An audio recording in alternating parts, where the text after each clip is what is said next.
Assalamualaikum warahmatullahi wabarakatuh, sahabat sejuta kisah. Untuk edisi kali ini, kami masih akan melanjutkan cerita misteri yang berjudul Tersesat di Kerajaan Jin Rawa Onom, Part 4. Kendati banyak orang menjenguknya untuk bertanya perihal keajaiban orang mati hidup kembali, namun Lendra tak banyak bicara, bukan karena taat akan amanat Mang Sajum, namun bagi dirinya, percuma saja membincangkan sesuatu hal yang tak masuk di akal bagi perkiraan orang lain.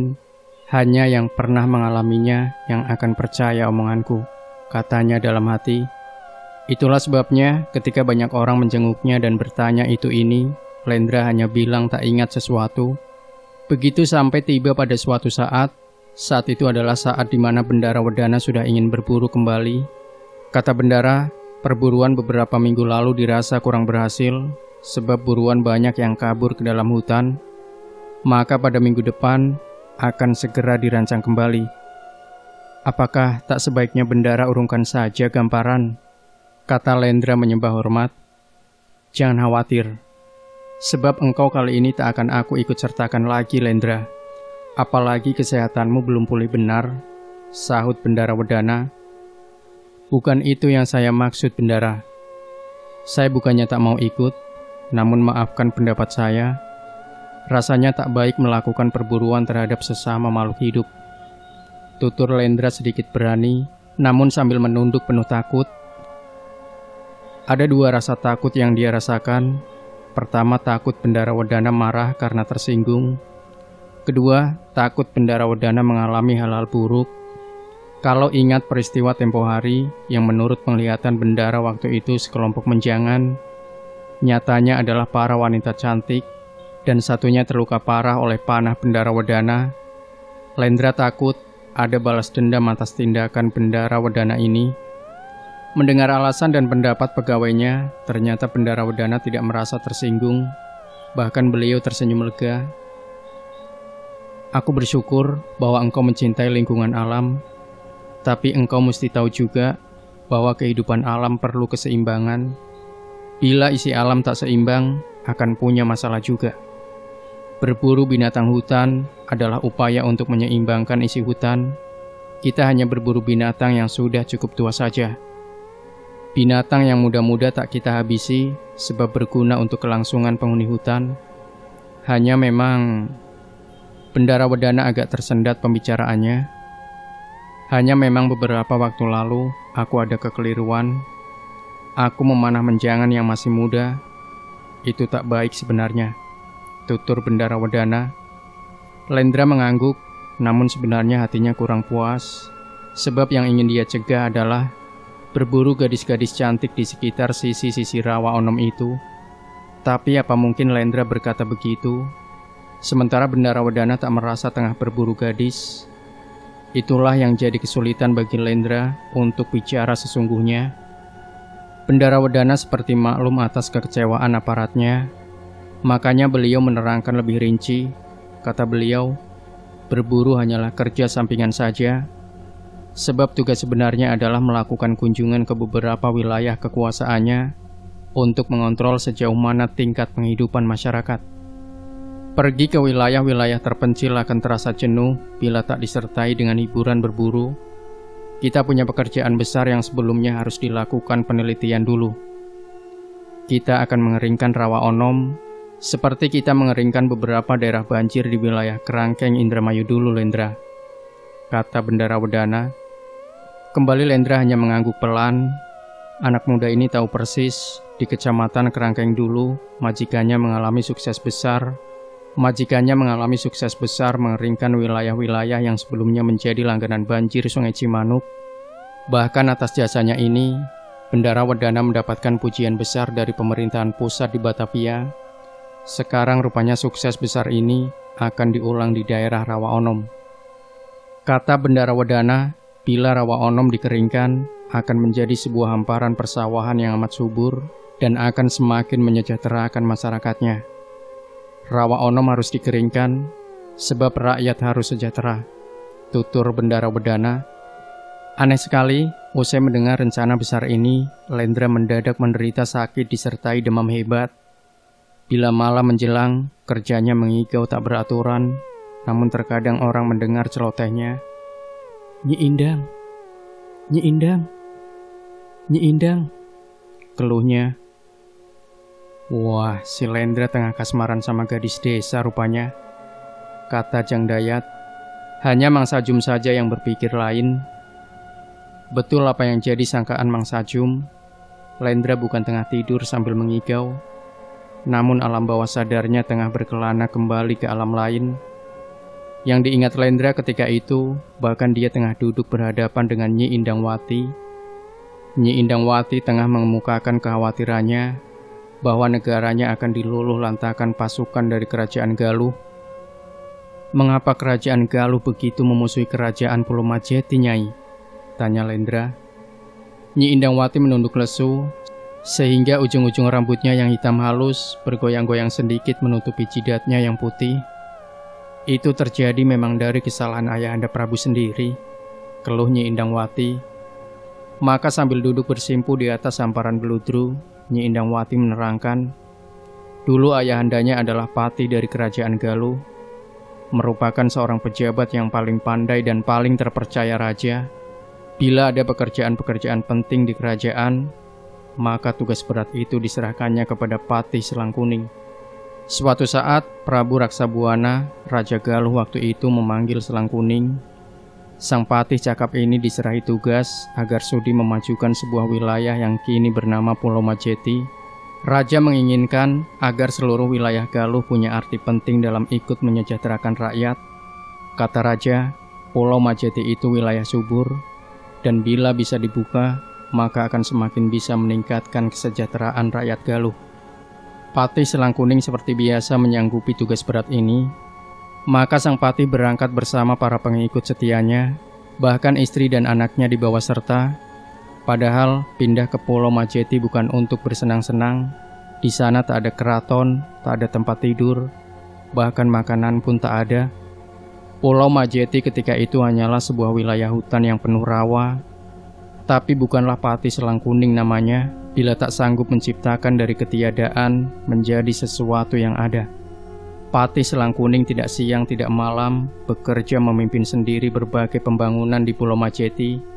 Lahan pertanian dan perkebunan dibuka, demikian pun irigasi pengairan. Sambil membangun sarana pertanian dan perkebunan, Patih Selangkuning pun membangun sebuah keraton yang lebih indah dari keraton Galuh sendiri. Berkat kepemimpinan Patih Selangkuning, Pulau Majeti yang semula hanya berupa hutan belukar tanpa penghuni, beberapa tahun kemudian telah berubah menjadi sebuah negara yang subur makmur, gemah ripah Lojinawi. Banyak penduduk Galuh lainnya kini memilih hidup di Pulau Majeti, sebab kesejahteraan lebih terasa dibanding di Galuh sendiri. Demikian yang terjadi sampai belasan tahun berlalu, sampai pada suatu saat datang utusan dari kerajaan Galuh. Utusan itu menyampaikan rasa khawatir Prabu Raksabumi, sebab patinya yang setia tak pernah kembali dalam upaya mengemban tugas. Utusan itu baru merasa bengong setelah mengetahui bahwa di Pulau Majeti ada sebuah negeri baru yang kemakmurannya melebihi Galuh. Tak dinyana, itu berkat kepemimpinan engkau, hai Patih Selangkuning, kata utusan amat bahagia. Selangkuning pun terlihat bangga atas pujian ini, namun suasana ceria mendadak tegang setelah Selangkuning ditanya, kapan akan melaporkan hasil pekerjaannya ini. "Oh, mengapa aku harus melapor? Sepertinya aku ini punya atasan." "Tidak, sebab aku adalah penguasa kerajaan Pulau Majeti, dan Pulau Majetilah yang terbesar di wilayah ini, bukan siapa-siapa," tutur Selangkuning dengan angkuhnya. "Kalau disebut permusuhan antara Galuh dengan Pulau Majeti, maka itulah awal permasalahannya," tutur Nyi Indangwati setelah memaparkan riwayat berdirinya kerajaan Pulau Majeti. "Jelas Galuh akan membenci Pulau Majeti, sebab ayahandamu telah melakukan pengkhianatan, Nyai," kata Lendra menimpali. Dikomentari begini, gadis berlesung pipit itu hanya menunduk lesu dan menghela nafas panjang. Berlama-lama Lendra bisa menatap keelokan gadis ini. Ya, betapa eloknya gadis ini. Rambutnya digilung rapih ke atas, namun masih ada bagian-bagian yang tergerai dan malah membuat wajah itu semakin indah saja. Tapi ayahandaku adalah seorang perkasa. Kerajaan Galuh menjadi jaya lantaran kerja keras ayahanda Prabu. Maka ketika Pulau Majeti yang semula gugusan pulau kecil tiada berarti di tengah hutan penuh rawa, berubah menjadi sebuah negeri yang subur makmur, mengapa tiba-tiba harus berada di bawah kekuasaan Galuh? Sementara penguasa Galuh hanya berpangku tangan saja. Tidak, dan sebetulnya yang mesti jadi penguasa Galuh keseluruhannya hanyalah ayahandaku, kata Nyi Indangwati menatap Lendra. Lendra pun balik menatap sehingga jantungnya kembali berdegup. Nalurinya sebagai lelaki tergerak, manakala tatap mata gadis itu menembus jantungnya. Sebentar ada keinginan agar dia melampiaskan naluri prianya, namun sebentar kemudian ada kesadaran yang memagarinya. Tak baik melakukan hal-hal buruk ini, sementara gadis itu tengah dirundung kemelut. Tuturnya dalam hati, dan apalagi kalau diingat bahwa ada perbedaan besar di antara mereka. Dirinya hanyalah seorang pegawai rendahan bendara Wedana Ranca, sementara Nyi Indangwati adalah putri dari kerajaan Pulau Majeti. Oh ya, adakah itu di kehidupan nyata? Pemuda itu mengatupkan sepasang matanya, kepalanya mendadak pening memikirkan hal ini. Kami memang berbeda tempat dengan kalian, kata Nyi Indangwati, sepertinya bisa mendengar apa yang disuarakan hati Lendra. Maka untuk kedua kalinya, Nyi Indangwati bercerita. Ketika upaya memisahkan diri dari Ki Selang Kuning terdengar oleh Prabu Raksabuana, maka penguasa kerajaan Galuh ini marah besar dan berniat menyerbu Pulau Majeti. Ki Selang Kuning tak mau ada pertumpahan darah, rakyat tak boleh berkorban atas ambisinya. Namun juga Ki Selang Kuning tak mau menyerahkan Pulau Majeti kepada Galuh, sebab sudah nampak nyata bahwa rakyat menjadi sejahtera atas prakarsanya. Maka agar pertumpahan darah antara Galuh dan Pulau Majeti terhindarkan, Ki Selang Kuning mengajak rakyatnya untuk pindah ke alam lain, yaitu sebuah alam yang tak bersinggungan dengan kehidupan nyata manusia. Kami menyebutnya alam siluman, kata Nyi Indangwati. Ini adalah sebuah alam yang terletak di antara alam manusia dan alam arwah. Bagi manusia awam, kami tak berwujud, tapi kami bukan bangsa jin. Begitupun tempat kehidupan kami tak bisa dilihat manusia biasa. Keraton Pulau Majeti menurut mereka hilang lenyap dan berubah menjadi belantara dan rawa, sambung Nyi Indangwati. Tak perlu takut, kami tetap makhluk biasa yang memiliki rasa dan perasaan dan yang bisa membedakan mana baik mana buruk. Kami juga butuh perkawinan, perkeluargaan dan keturunan. Kami juga suka makanan enak yang disenangi manusia biasa dan yang tumbuh di alam nyata. Hanya tentu saja karena tak punya tubuh kasar, maka untuk memakan makanan yang tumbuh di dunia nyata, kami pinjam tubuh nyata. Bila ingin sayur, kami masuk ke binatang yang suka sayur.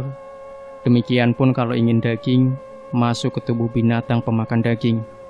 Tapi kendati perasaan sebagai manusia tetap ada, bangsa kami tak serakah seperti manusia pada umumnya. Sebagai keturunan Galuh dan orang kerajaan Sunda pada umumnya, kami tetap berpegang pada kesederhanaan. Tutur lagi Nyi Indangwati sambil bersenandung lirih. Turunan ti kerajaan Sunda mah, mun nyatu tambah henteu lapar, mun nginum tambah henteu hanang, mun dicangcut tambah henteu di baju, ulah satenjo-satenjo, ari lain tenjo kenenana, ulah sadenge-dengena, ari lain denge kenana, ulah saucap-ucapna, ari lain ucap kenana, ulah secabak-cabakna, ari lain cabak kenana. Keturunan dari kerajaan Sunda, bila malam sekedar tak lapar, bila minum sekedar tak dahaga, bila memakai celana dalam, sekadar tak berpakaian. Jangan menatap sesuatu yang tak boleh ditutup, jangan mendengarkan sesuatu yang tak pantas didengarkan, jangan berucap sesuatu yang tak pantas diucapkan, jangan meraba sesuatu yang tak pantas untuk diraba. Mengapa bangsamu menyebutkan diri sebagai keturunan kerajaan Sunda, Nyai? Tanya Lendra kemudian. Sebab ayahanda adalah keturunan dari kerajaan Sunda, kata Nyi Indangwati. Maka Nyi Indangwati berujar panjang. Ini dimulai dari kerajaan Tarumanagara pada tahun 669 Masehi. Kerajaan Tarumanagara dibagi dua. Wilayah barat dari Banten hingga batas Citarum berubah menjadi kerajaan Sunda, sementara wilayah timur dari batas Citarum hingga Brebes menjadi kerajaan Galuh. Prabu Lingawarman mempunyai seorang putri bernama Dewi Manasi. Dewi Manasi bersuamikan Tarusbawa dan melahirkan seorang putra. Keturunan dari Dewi Manasi dan Tarusbawa ini tak lain adalah kakekku sendiri atau ayah dari Ki Silangkuning, ayahandaku. Hanya karena bukan keturunan dari anak lelaki saja yang mengakibatkan kakekku tak menjadi raja penerus dari kerajaan Sunda. Namun demikian, kami tetap merupakan keturunan langsung dari Prabu Tarumanagara, tutur Nyi Indangwati. Itulah sebabnya ayahanda bersikeras ingin menjadi raja di Pulau Majeti, sebab beliau punya garis keturunan Raja Sunda, kata lagi Nyi Indangwati. Namun kata gadis itu, hingga hari-hari belakangan ini, kegelisahan belum mau sirna. Orang-orang Galuh masih tetap memendam penasaran. Kerajaan Pulau Majeti akan tetap dihancurkan. Hari-hari belakangan ini, bangsa manusia sedang berusaha mengeringkan rawa di sekitar Pulau Majeti. Ini artinya akan mengganggu kehidupan kami. Kalau kau mengerti, tolong gagalkan rencana ini, tutur Nyi Indangwati. Mendengar ini, Lendra mengerutkan kening. Rencana mengeringkan Rawa Onom, yaitu sebuah wilayah rawa yang mengelilingi Pulau Majeti, memang tengah dipikirkan Bendara Wedana. Namun tujuan majikannya ini sama sekali tak ada kaitannya dengan keinginan untuk menghancurkan kerajaan Pulau Majeti. Rawa Onom memang akan dikeringkan oleh Bendara Wedana, tapi itu semata-mata untuk kesejahteraan rakyat di Ranca dan bukan untuk menghancurkan kerajaan Pulau Majeti, Nyai, kata Lendra. Tapi Nyi Indangwati menggelengkan kepala. Dengan bermaksud mengeringkan air rawa, artinya akan membunuh kehidupan rakyat Pulau Majeti, tuturnya. Tidak begitu, Nyai. Kau harus bantu kami mencegah tindakan ini. Lendra terpekur. Lendra kembali bangun dari pingsannya dengan keringat membasahi tubuhnya. Seluruh pakaiannya pun basah kuyup dibuatnya. Namun demikian, seluruh kesadarannya belum pulih benar. Mang Sajum terpaksa sibuk merawatnya, sebab sepanjang malam Lendra tampak gelisah dan mengigau saja kerjanya. Jangan, Bendara. Jangan lakukan. Jangan lakukan. Gumam Lendra membuat bingung Mang Sajum. Ada apa lagi, Mang Sajum? Kata Bendara Wedana manakala kembali mengunjungi kamar tempat Lendra terbaring. Anak ini terus mengigau, bahkan kini menyebut-nyebut nama Anda Gamparan. Kata Mang Sajum, Jang Dayat yang duduk di sampingnya mengangguk membenarkan. Sahabat Sejuta Kisah, cerita ini masih panjang, dan buat yang masih penasaran dengan kelanjutan kisah ini, pastikan jangan lewatkan bagian kelima, Tersesat di Kerajaan Rawa Onom. Jangan lupa berikan komentar Anda, like, share video ini, subscribe channel Sejuta Kisah, dan kembali nantikan cerita-cerita misteri terbaru dari kami setiap harinya. Sampai jumpa. Wassalamualaikum warahmatullahi wabarakatuh.